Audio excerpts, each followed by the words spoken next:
നിയമാവർത്തനം 15-ാം അധ്യായം. 7 വർഷങ്ങൾ തികയുമ്പോൾ നീ ഋണമോചനം നിർവഹിക്കണം. ഋണമോചന നടപടി ഇതാണ്: തൻ്റെ അയൽക്കാരന് വായ്പ കൊടുത്ത ഓരോ ഉത്തമർണനും കൈവായ്പ ഇളവ് ചെയ്യണം. അവൻ അയൽക്കാരനെയോ സഹോദരനെയോ പിഴിയരുത്. എന്തെന്നാൽ അവൻ കർത്താവിന് വേണ്ടി ഋണമോചനം പ്രഖ്യാപിച്ചിട്ടുള്ളതാണ്. അന്യനിൽ നിന്ന് നീ ഈടാക്കിക്കൊള്ളുക.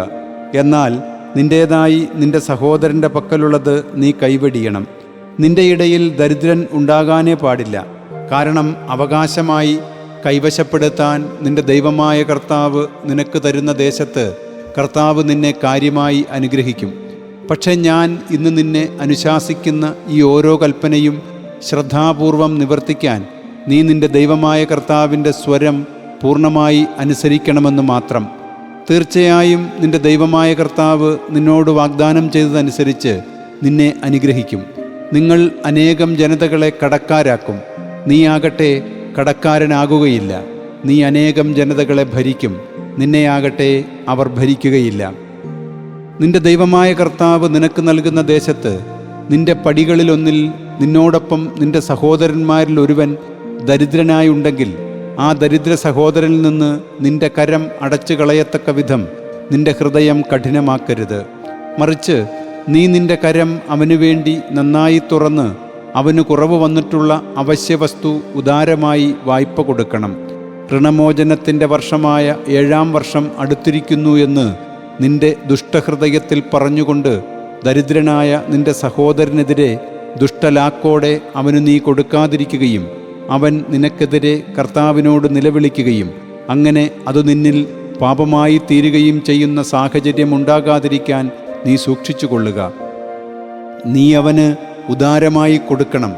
ഇക്കാര്യത്തെ പ്രതി നിന്റെ ദൈവമായ കർത്താവ് നിന്റെ ഓരോ പ്രവൃത്തിയിലും നിന്റെ കരത്തിൻ്റെ ഓരോ യത്നത്തിലും നിന്നെ അനുഗ്രഹിക്കുമെന്നതുകൊണ്ട് അവന് കൊടുക്കുമ്പോൾ നിന്റെ ഹൃദയം ഖേദിക്കരുത്. ദേശമധ്യേ ദരിദ്രർ അറ്റുപോകുകയില്ല. അതുകൊണ്ടാണ് നിന്റെ സഹോദരന് വേണ്ടി നിന്റെ നാട്ടിലെ പാവപ്പെട്ടവനും ദരിദ്രനും വേണ്ടി നന്നായി കൈ തുറക്കണം എന്ന് ഞാൻ നിന്നെ അനുശാസിക്കുന്നത്. നിന്റെ കൂടപ്പിറപ്പായ ഹെബ്രായനോ ഹെബ്രായത്തിയോ നിനക്ക് വിൽക്കപ്പെടുന്നുവെങ്കിൽ 6 വർഷം അയാൾ നിന്നെ സേവിക്കട്ടെ. 7-ാം വർഷം അയാളെ നീ നിന്നിൽ നിന്ന് സ്വതന്ത്രമായി വിടണം. നീ അയാളെ നിന്നിൽ നിന്ന് സ്വതന്ത്രമായി വിടുമ്പോൾ വെറും കൈയോടെ പറഞ്ഞയക്കരുത്. നീ അയാൾക്ക് ഉദാരമായി ദാനം ചെയ്യണം.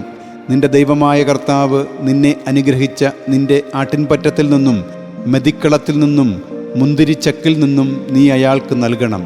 നീ ഈജിപ്ത് നാട്ടിൽ അടിമയായിരുന്നതുകൊണ്ടും നിന്റെ ദൈവമായ കർത്താവ് നിന്നെ പരിത്രാണം ചെയ്തതുകൊണ്ടുമാണ് ഇന്ന് ഞാൻ ഇക്കാര്യം നിന്നെ അനുശാസിക്കുന്നത് എന്ന് നീ ഓർക്കണം.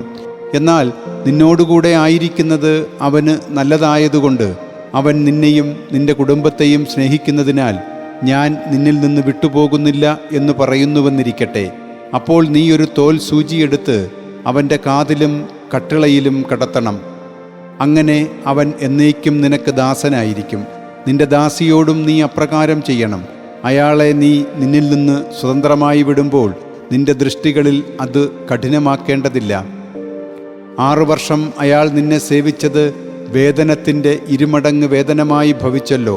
നിന്റെ ദൈവമായ കർത്താവ് നീ ചെയ്യുന്ന എല്ലാറ്റിലും നിന്നെ അനുഗ്രഹിക്കുകയും ചെയ്യും. നിന്റെ ആടുമാടുകളിൽ ആണായി പിറക്കുന്ന കടിഞ്ഞൂലിനെയെല്ലാം നീ നിന്റെ ദൈവമായ കർത്താവിനായി മാറ്റി നിർത്തണം. നിന്റെ മാടിൻ്റെ കടിഞ്ഞൂലിനെ കൊണ്ട് പണിയെടുപ്പിക്കരുത്. ആടിൻ്റെ കടിഞ്ഞൂലിനെ രോമം കത്രിക്കുകയും അരുത്. കർത്താവ് തിരഞ്ഞെടുക്കുന്ന സ്ഥലത്ത് നിന്റെ ദൈവമായ കർത്താവിൻ്റെ സന്നിധിയിൽ വർഷം തോറും നീയും നിന്റെ കുടുംബവും അതിനെ ഭക്ഷിക്കണം. അത് വൈകല്യമായ മുടന്തോ അന്ധതയോ എന്തെങ്കിലും സാരമായ വൈകല്യമോ ഉള്ളതാണെങ്കിൽ അതിനെ നിന്റെ ദൈവമായ കർത്താവിന് ബലിയർപ്പിക്കരുത്. അതിനെ നിനക്ക് മലിനനും ശുദ്ധിയുള്ളവനും ഒന്നിച്ച് നിന്റെ കവാടങ്ങൾക്കുള്ളിൽ വെച്ച് തന്നെ കലമാനിനെ പോലെയോ പുള്ളിമാനിനെ പോലെയോ ഭക്ഷിക്കാം. പക്ഷേ അതിൻ്റെ രക്തം നീ ഭക്ഷിക്കരുത്. അത് നീ വെള്ളം പോലെ നിലത്ത് ഒഴിച്ചു കളയണം.